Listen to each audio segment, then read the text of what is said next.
সাইফুল ভাইয়ের জন্য দোয়া করবেন। সকলকে ধন্যবাদ।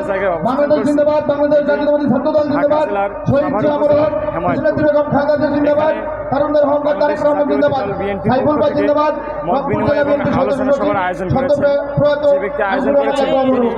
রংপুর জেলার সাবেক সাধারণ সম্পাদক, রংপুর জেলার সাবেক সভাপতি।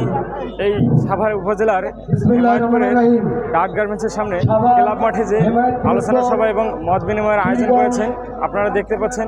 এখানে যে সমস্ত লোকেরা উপস্থিত রয়েছে। ত্রয়োদশ জাতীয় সংসদ নির্বাচনকে উপেক্ষা করে ঢাকা শহরের বিভিন্ন স্থানে আলোচনা সভা ও মত বিনিময় করছেন রংপুর জেলা বিএনপির বর্তমান আহ্বায়ক, পীরগঞ্জের মা মাটি ও মানুষের নেতা জনাব সাইফুল ইসলাম। তেঁতুলতলা ইউনিয়নের সকল নেতৃবৃন্দ, তাদের প্রতি আমার বিনয়ী সালাম।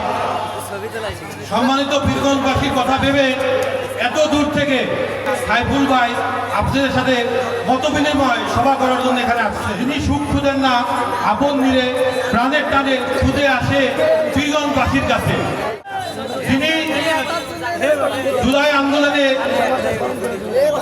সকল ছাত্র জনতার পাশে এসে দাঁড়িয়েছিলেন, তিনি একমাত্র নেতা, আমাদের প্রধান অতিথি মোহাম্মদ সাইফুল ইসলাম সাইফুল ভাই। আজকে এখানে আরো উপস্থিত আছে জনাব মোহাম্মদ নবীউল চৌধুরী নবী পলাশ ভাই, সম্মানিত সাধারণ সম্পাদক পীরগঞ্জ উপজেলা বিএনপি। পীরগঞ্জবাসীকে নিয়ে নানান পরিকল্পনা রয়েছে। এর মধ্যে উন্নত পরিকল্পনা পীরগঞ্জকে একটা আধুনিক পীরগঞ্জ করা, শিক্ষা ব্যবস্থা, স্বাস্থ্য ব্যবস্থা, কর্ম ব্যবস্থা করা। এই পরিকল্পনা বাস্তবায়ন করার জন্য পীরগঞ্জবাসী সকলে একসাথে একত্রিত হয়ে একজোটে ধানের শীষে ভোট দিতে হবে। আমরা হেমায়তপুর পীরগঞ্জবাসীর থেকে সাইফুল ভাইয়ের কাছে সামান্য কিছু আছে, যেন হেমায়তপুরে সাইফুল ভাইয়ের একটা স্মৃতিচিহ্ন থাকে, এই আশা রেখে আমি আমার সংক্ষেপ বক্তৃতা শেষ করলাম।